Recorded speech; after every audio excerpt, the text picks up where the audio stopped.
Hello viewers, Mescal here. There was a request to do a video explaining how I've used a guitar signal to switch and pulse drive the hydrogen cell, and so I thought the best way to do it was just to draw it out on a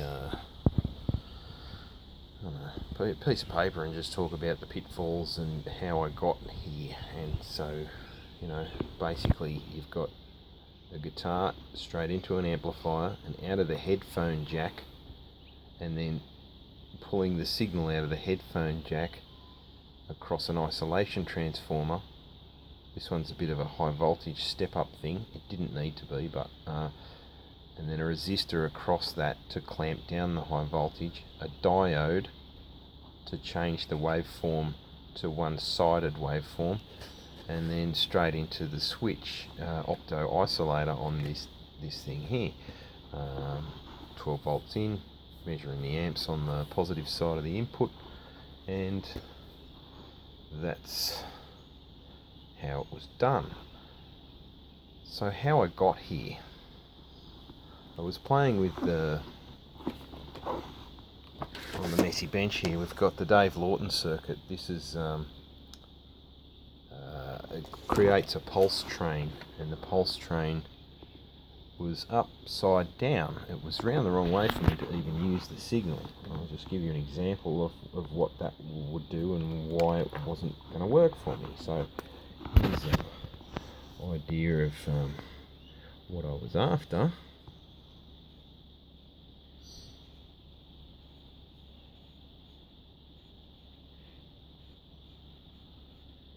And what I got was that, but upside down. So if you can imagine what kind of switching that would do as it's running the thing, rather than me getting a short sharp on pulse, I was getting an on time with a short off time. So it's completely upside down. And the importance of a ground reference to the negative became completely obvious when I just tried to flip the signal around, and I'll show you why that's a problem. So I'll wake up the oscilloscope here, and we're looking at the blue trace. Turn the yellow one off, and that's connected directly to the signal portion right there on the guitar. No amplifier, just straight out of the guitar. And so there's the signal, and I'm twanging the guitar, and it's kind of hard to see, but there is a signal on top of signal. But this great big waveform here is from the utilities, 240 volt.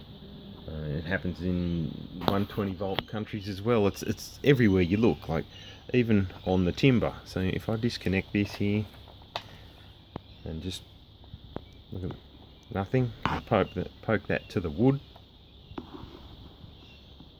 you see the signal gets bigger just on the timber, and that's from 240 volt stuff sitting on the table here. Capacitive coupling to the wood. It's everywhere. You can't avoid it. And why that's a problem is when I tried to flip my signal around, what happened was, rather than me get the clean signal, is because I was using the wrong side, I now had this 240 volt AC wave with, imagine them all overlapping.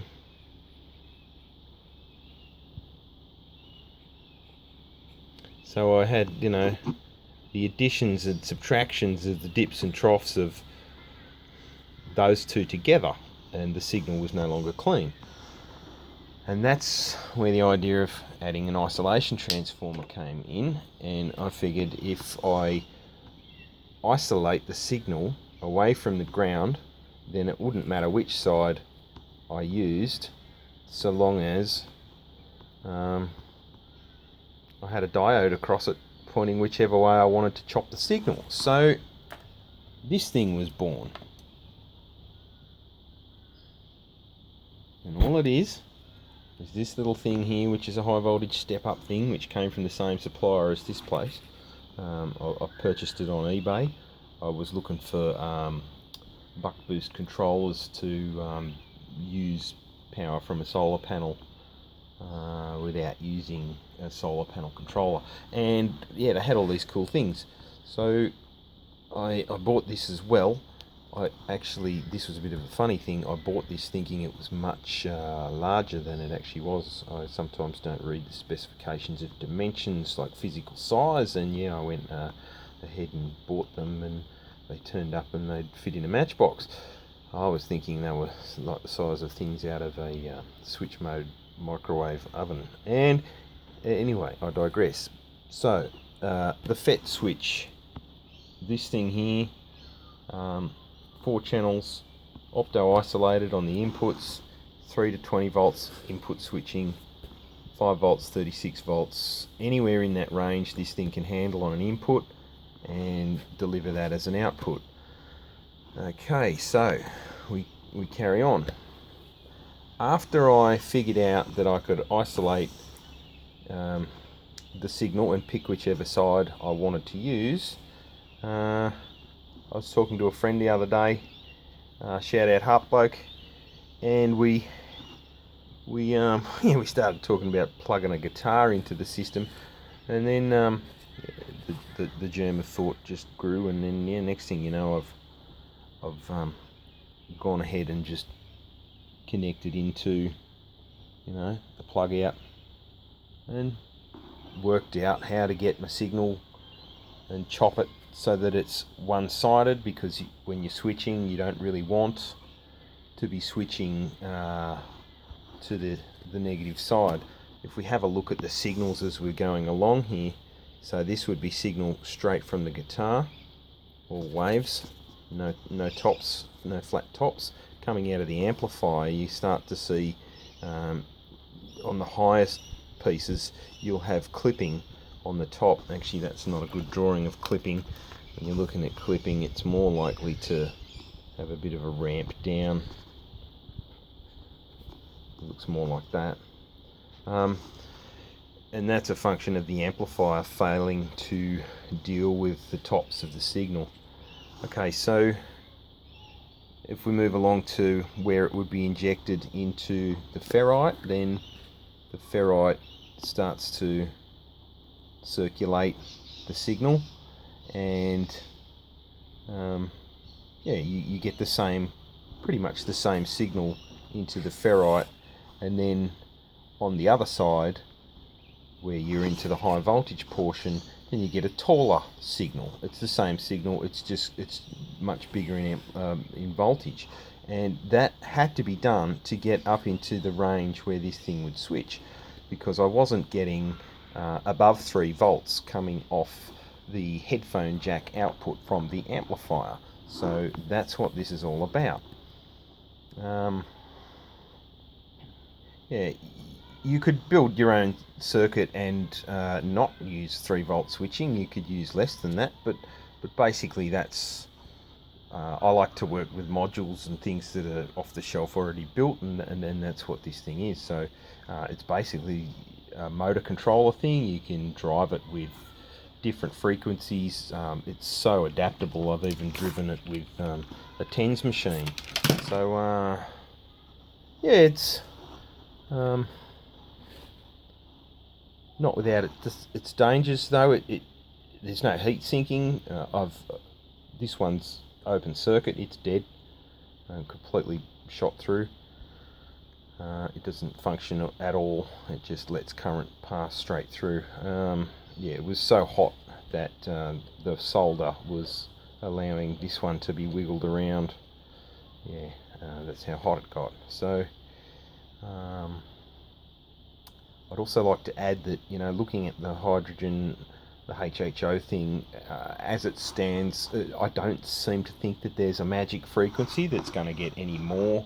Like, I've swept this thing function generator sweep, looking for resonant peaks, and there just seems to be this broad, like anywhere from 1 hertz all the way up to about 1.3 kilohertz is where it seems to have a flat response that dips off after that. And I think that's more a function of the switching and the speed of the switching and how long it's being held pulsed on, than a function of hitting any sweet spot. Like this thing's tuned cell, it's got bloody, I even matched the acoustics, there's a cut on that, you can see the cut on the bottom. So, you know, all this talk of resonance and stuff, then I've swept this cell as well, and it's not much different. It seems to be a little bit different to this one. It's basically twice the length, the gaps are similar, but yeah, what can I say other than as for chasing efficiency, it all comes down to the VIC and what's going on there. And I've had pointers to look at a Tesla patent, shout out to Electro1622 for that, and yeah, look up Tesla's, actually I'll pop a link in the description to Tesla's patent.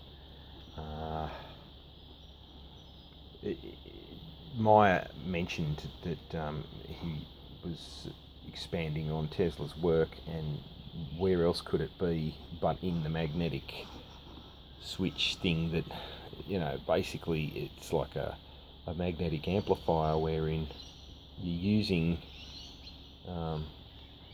the ability to lag using like a power factor. Like in fluorescent lighting, there's a thing called power factor correction, and what you're trying to do is actually work the opposite way around and split the current from the voltage, so that you've got the current is lagging behind at exactly 50% duty cycle to the voltage, and it falls in the gap where you're actually got your thing turned off, which provides a constant DC and a DC offset, and from an AC input. The wording on the patent is really quite interesting, and it's remarkable that it's been looked over and that we don't have these kind of transformers all around us, because, you know, the efficiencies, we need to start chasing efficiencies. Like the Dubai light, you know, look at that. If we just put Dubai lights in everywhere, we would have enough spare energy to run entire countries. But yeah, I digress. Anyway, efficiency. It's all about setting